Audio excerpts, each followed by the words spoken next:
to AEC, Antilles Episcopal Conference, Facebook Live.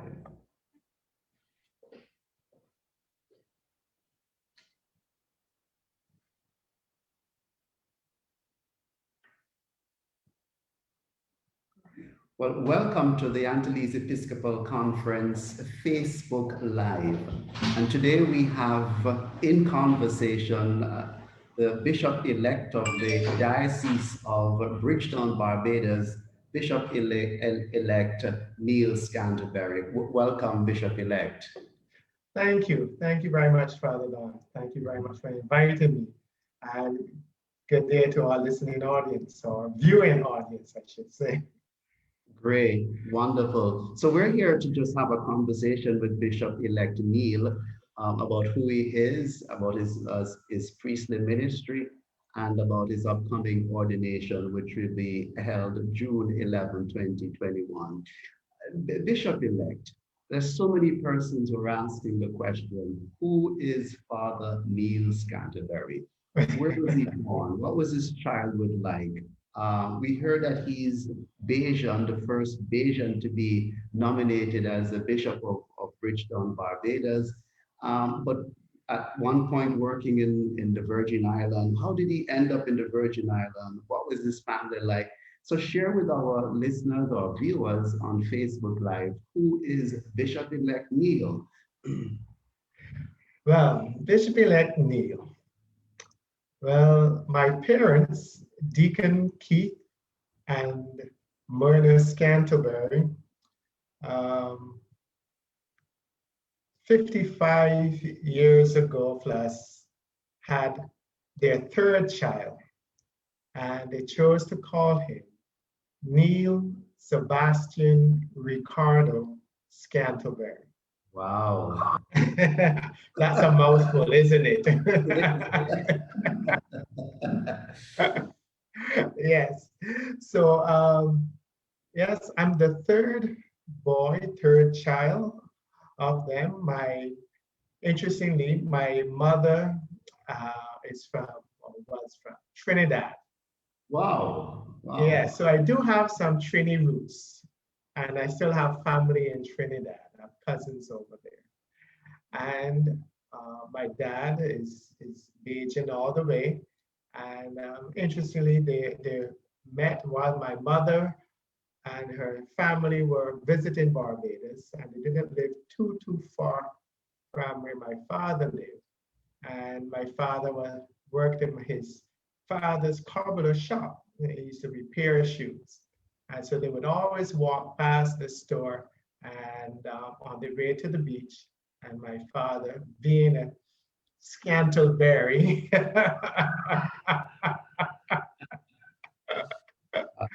yes, one thing led to the next, and friendship developed, marriage occurred, and my first brother is Michael, and then they had their second son, Keith Joel Scantlebury.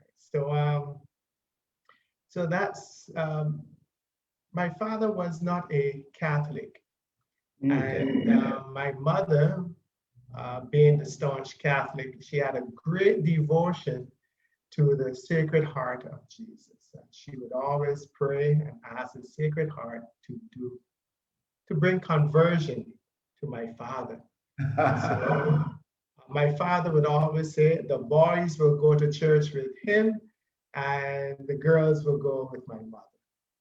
But little did he know what God had in store for him. And so with a lot of prayer, devotion to the Sacred Heart, fasting, and my father, interestingly, always went to church with his wife and never once returned to his church. And he was asked, would you like to become a Catholic? And he said yes. Wow. And so he became a Catholic. He went to the RCIA classes. He did all of that. And yes, he became a Catholic. And later on, he became a deacon within the church. Wow. Prayer is powerful. Prayer is powerful. Especially of a Catholic woman, eh? Yes. The thing about it is that I suspect my mother has something to do with the date of my ordination because I'm being ordained on the feast of the Sacred Heart of Jesus. So who knows? Great, Well, great, so great. after I was born, I was growing up. The Scantleburys have always been very active in the church. Growing up, we did anything that the church needed done, they were called the Scantleburys. Whether it was to stamp the envelopes with the date for the collection envelopes, we had to do that, we stamped that. Whether it was to fix anything, to repair, to clean, the Scantleburys were always called or involved. My Right. parents were always very active Catholics, and they taught us to be active Catholics, to be involved in the church, to spend time in terms of the Crucial movement, the charismatic renewal, and we were there. We were there, and so therefore I grew up in that atmosphere. I grew up in that atmosphere. And so, So there was this deep sense of devotedness mm, um, to Jesus Christ and to the church from a very small age, um, yes, simplified in your family. Eh? yes, from about the age of 5, I thought of becoming a priest. Wow. We had good priests in the parish, and like a typical, I want to be like that fireman or this or the policeman. I want to be like that priest. And he used to take us on little field trips and things like that. And it was just a wonderful time. And so I want to be like that. I remember when I was a little boy, I would climb under the pews and I would, if someone's book had dropped off the pew because there was a space between the back of the pew and the bottom and the seat of the pew, and so therefore the book would slide off, I would go, I would pick it up and I would put it back on the pew. Um, but yeah, it was little things I enjoyed doing. And my parents taught us to do the little things, do things out of love, love for them, or love for the person, love for God. And Right. so that was instilled from a young age, and and to be helpful. And so therefore I got involved in church, and it was really a blessing. I was an altar server, and we always served. And the thing was, I always had the boat to carry, and would carry the boat with the incense in it. Right. And my brother would normally have the thurifer, and he would swing it. And I learned from young, never stand on the right side of the thurifer, could get burned. I remember Bishop Dixon's ordination. And I remember I had to kneel for to hold the book at times, and I would have to put the book up on my head to have leverage to hold it. And it And was great. It Bishop was, His ordination was about in the 1970, 71, 72. yes, yes. That's right. Uh-huh. I was about 5, 6 years old at that time.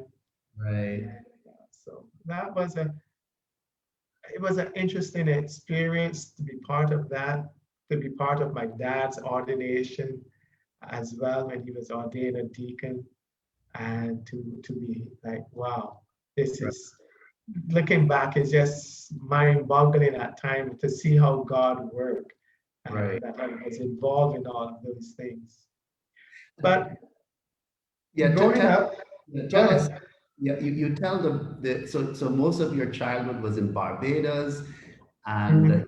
you told us the story, and you can tell our listeners on Facebook Live the story now of when you were studying here in Trinidad, at the University of the West Indies. Tell us what you were studying, and also tell us about your encounter with Archbishop Robert Rivas at the university. Okay, well, life goes on, and I got involved in cricket. I love cricket. It was an off break bowler. I used to spin the ball, and as cricket, football, things like that. And then eventually, the girls came on the scene. I was interested. I had my girlfriend and all of that, and I kind of moved on, moved on. I graduated from the secondary school, Commonwealth.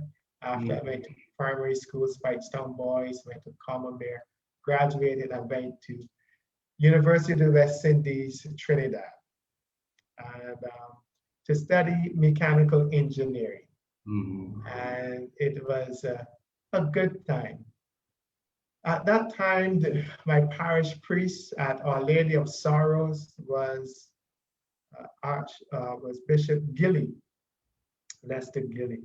He was retired, the bishop, and he was the bishop at Our Lady of Sorrows. And he told me one thing, and he said, when you get to Trinidad, after you put down your bags and everything in your room, go over to the chaplaincy. And so my mind's thinking, chaplaincy, okay. Go over to chaplaincy and offer your services, because he knows that I'm well, let's put inverted commas, a good Catholic. All right. I know the ropes at Mass. I know how to serve. I know everything that's needed and things like that.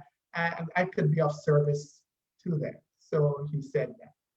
So I went to Trinidad, put down my bags, and I decided to go.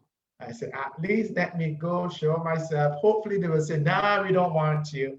And I could go about my merry way. But that did not happen. I got involved in the chaplaincy. I got involved in the prayer group that was there, chaplaincy prayer group. And as part of the men's household that was developed. And it was a real blessed time. It really helped me to grow and to mature in my spiritual faith. And I really thank God for those years. One of the people that kind of, well, I will say helped me in maturing and growing in my faith is Archbishop Robert Rivas. At that time, he was Father Rivas. He was the chaplain at the chaplaincy. And so I was talking with him one time, and we were talking about the priesthood. You know, sometimes I say a little learning could be a little dangerous, you know. And so I said to him, look, if the bishop is the fullness of the priesthood, well, why settle for being a priest? Become the bishop. Lord, send help.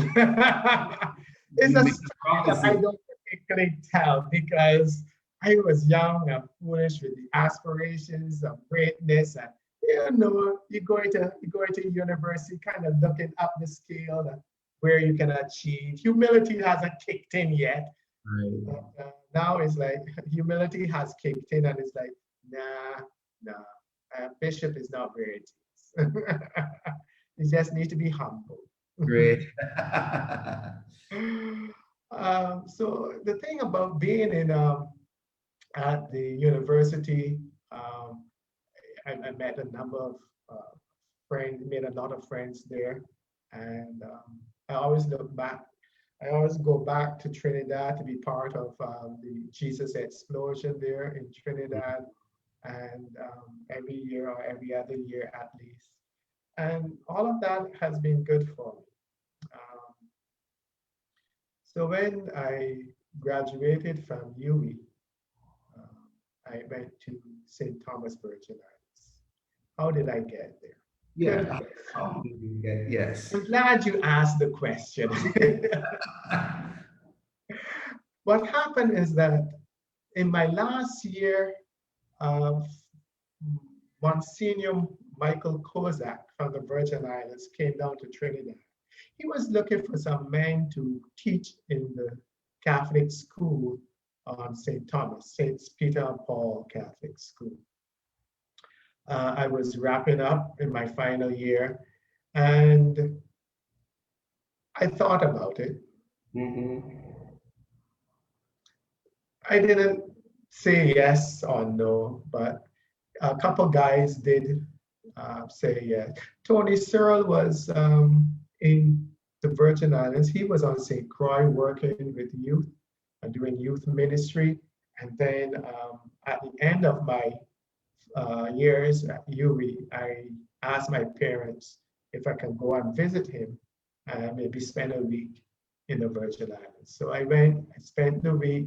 While there, I was offered again merely to teach at the school. Well, the interesting thing was that in my last year at UWI, I got a great sense that engineering wasn't it.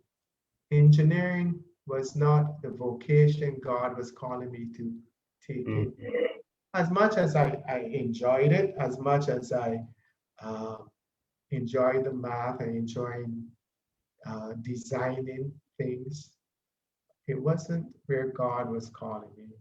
And you can only find that out by spending time in prayer.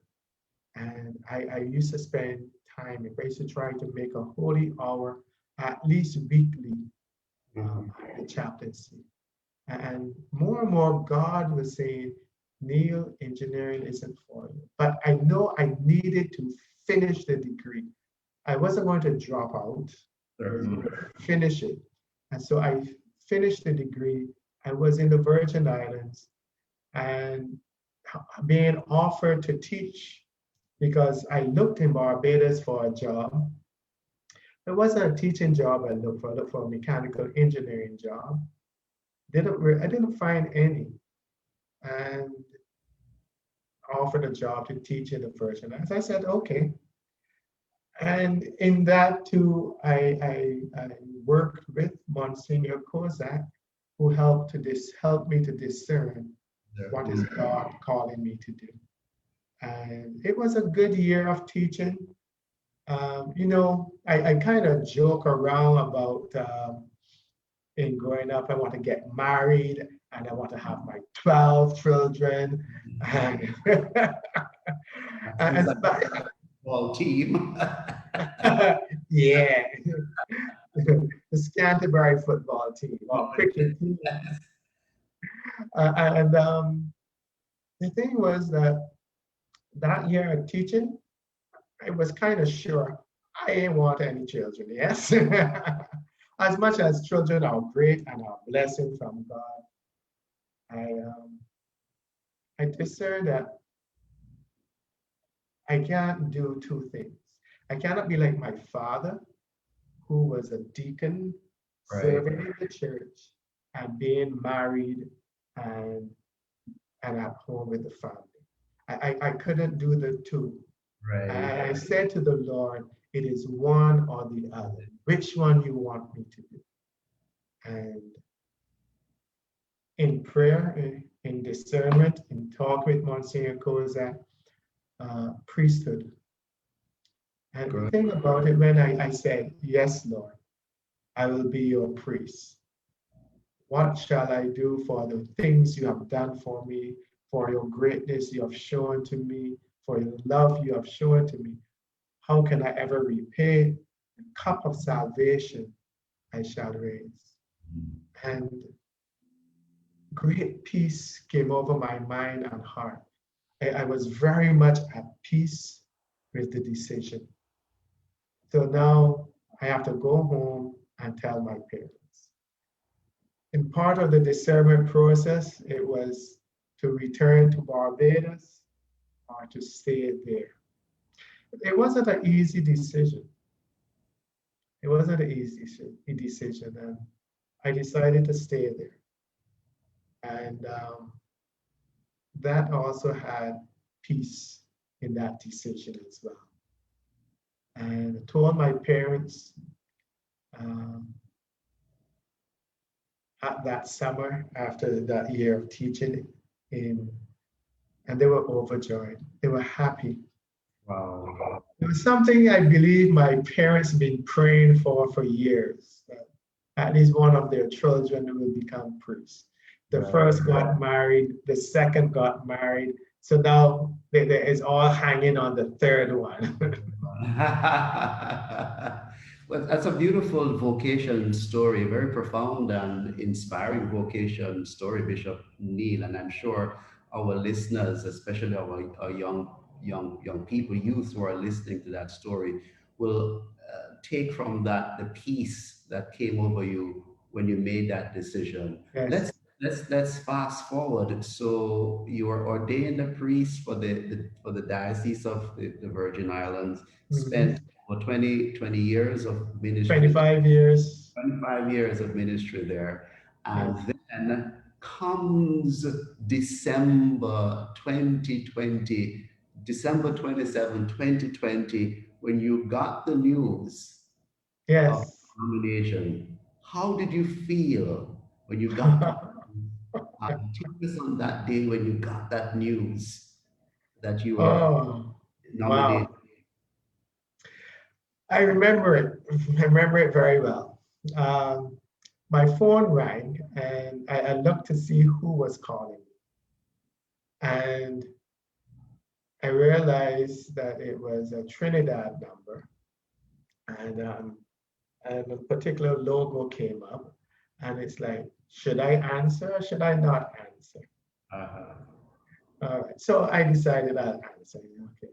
Then I realized it was the nuncio. Oh my gosh. I made a sign of the cross instantly. I mean, the nuncio don't just call you to say, hey, how's the weather in the Virgin Islands, right? No. So it's like, no, what did I do or what did I not do? The first thing was a little tribulation. It's like, okay. And then it's like, then he explained to me what the Holy Father has decided to appoint me as the next Bishop of Bridgetown. What say you? I had always said to myself, if ever I got that call, I would probably hang up. Oh, a missed call. yeah. But no, I couldn't do that. I couldn't do that. I couldn't do that to the Pope's representative. And, I said yes. I accept, and I will indeed be the next bishop of Bridgetown. And it's like, okay. I mean, I start to start to feel a joy within, and then it was like a bit of a okay, what did I just do, kind of thing, and there's and then all of a sudden a peace came over me, and I was overjoyed. It was a deep within joy, a deep joy within that. Wow, wow, I'm going to be a bishop. Wow. Yes, and words can't quite express it all. Right. And it's like, okay. So he said the nuncio mentioned, um, Archbishop Fortunato said, there are a few things you need to do. He told me, I did them and sent it off to him. And then the official announcement goes public. Right. And that was done. And it was like, the thing is, and this is how you really know God is at work. There is a peace. When Agree. the apostle, when he appeared to the apostles, he said, "Peace be with you." He gave them his peace. He breathed upon them, and it was an amazing peace that comes over me, that came over me in accepting and saying yes to the decision. I realize it's not my will. I would not have chosen it, no matter what I may have said to Archbishop Rivas back then. But no, as I grew in the priesthood, all I wanted to be was a humble priest a humble priest out behind God's back that is forgotten, not remembered, just working with the poor, working with those in need, helping them and ministering to them. And I'm sure it's that piece that you are currently relying on as you have become a bishop during a pandemic, during the COVID pandemic, which is so fluid. Your ordination was initially scheduled for March 17th, the Feast of St. Patrick, which is the patronal feast of the cathedral in Bridgetown, Barbados. It was postponed and it's now rescheduled.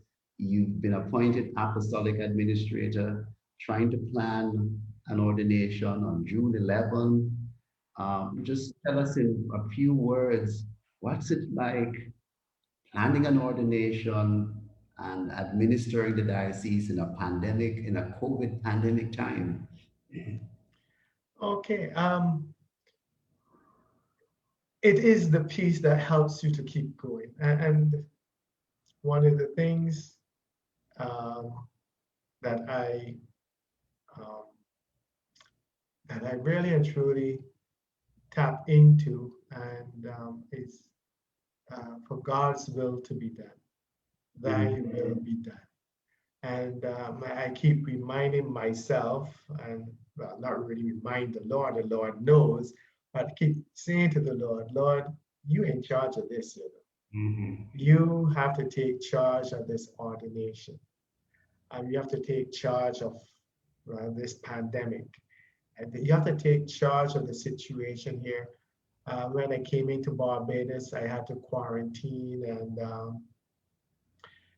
it was a good time. Honestly, it was quiet. It was restful. I did my retreat. I did what needed to be done, and then I came out of quarantine and I kind of start doing little things. And then it was made apostolic administrator. Um, the pandemic indeed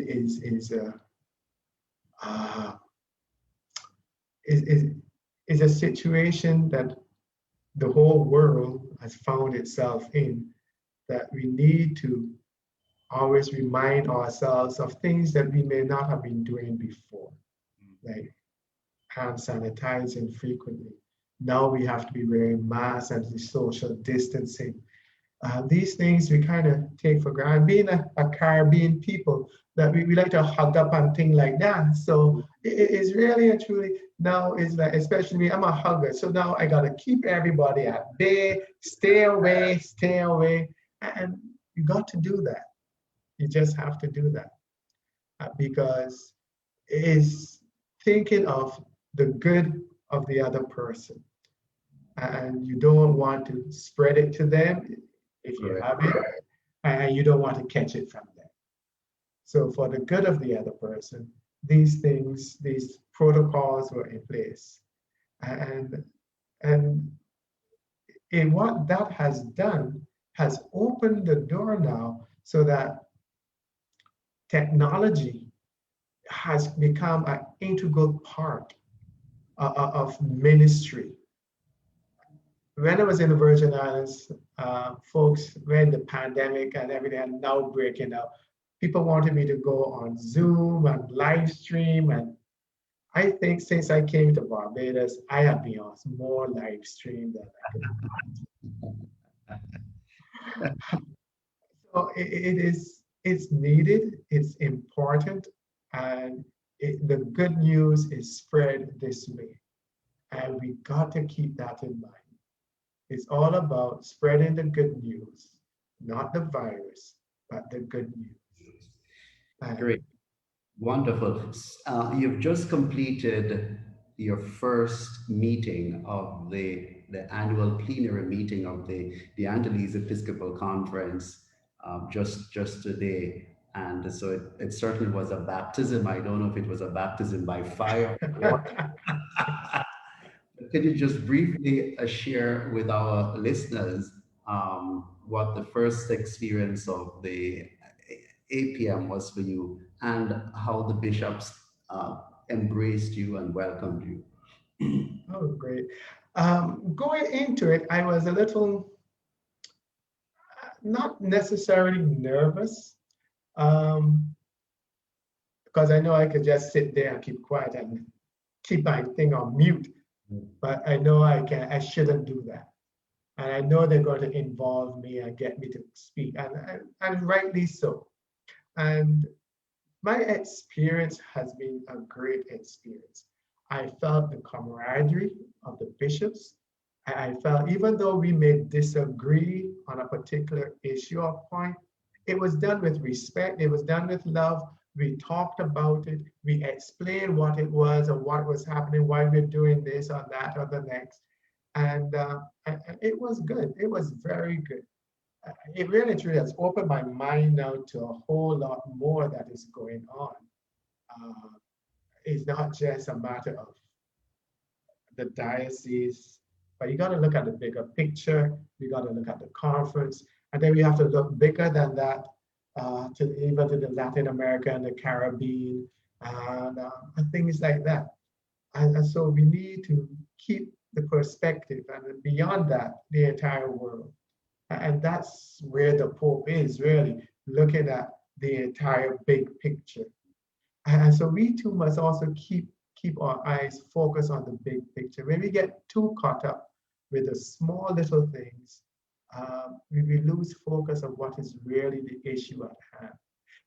Working with the bishops and encountering them, I realized that each person has their particular gifts, their abilities, and and they all express it and they shared about it, they share their concerns.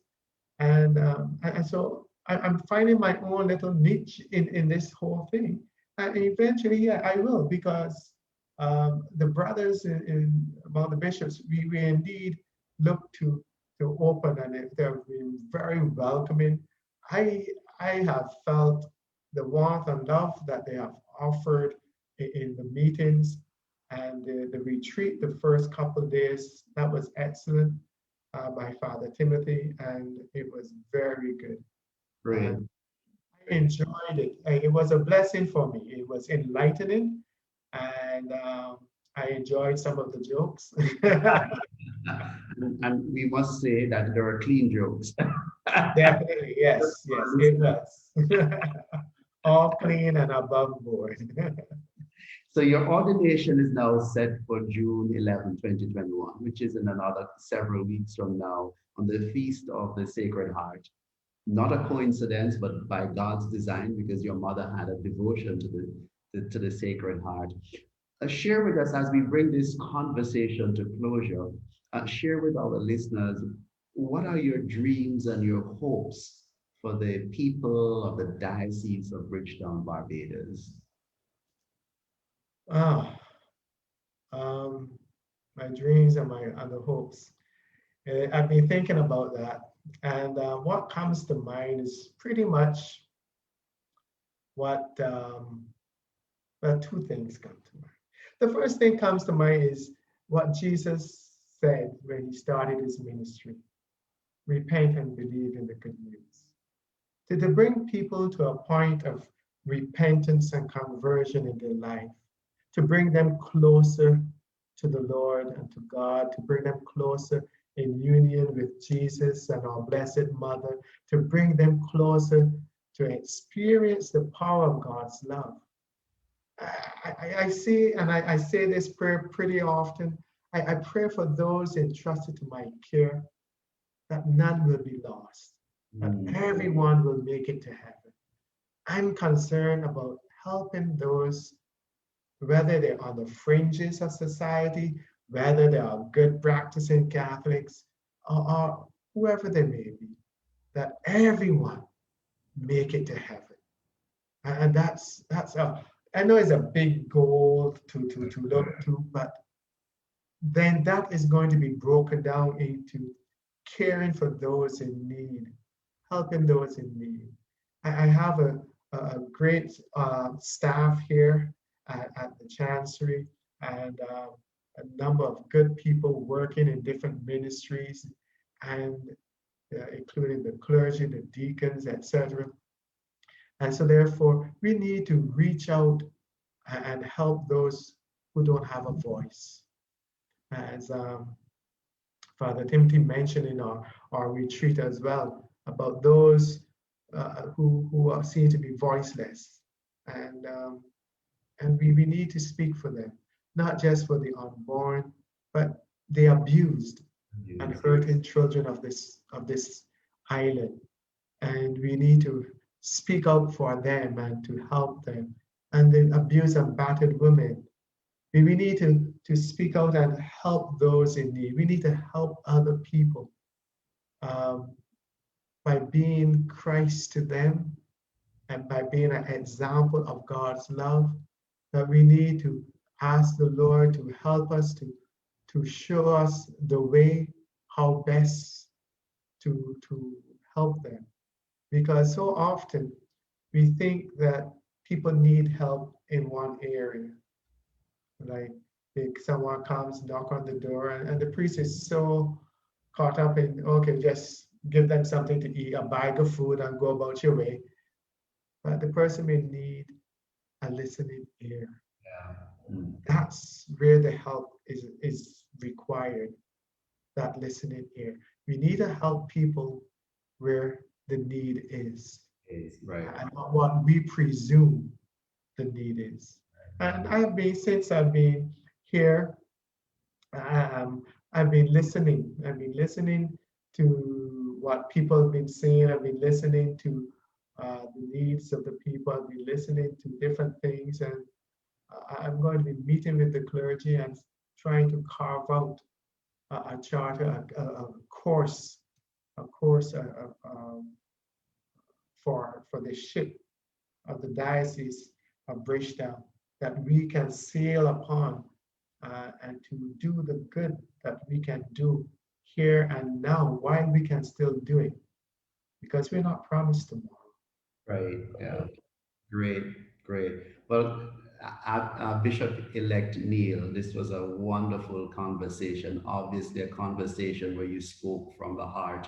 You've opened up your life to the people of the region. They know you better, and I'm sure now that your ordination is coming up, we all will be praying for you on June 11, the feast of the Sacred Heart. We wish you all God's blessing as you begin this another phase in your priestly journey. God bless you all, and thank you very much for saying yes to the Holy Father. And we look forward in working with you as we build the church in the Antilles. Thank you very much. God bless you. Thank you, Father. God bless you too. It has been good.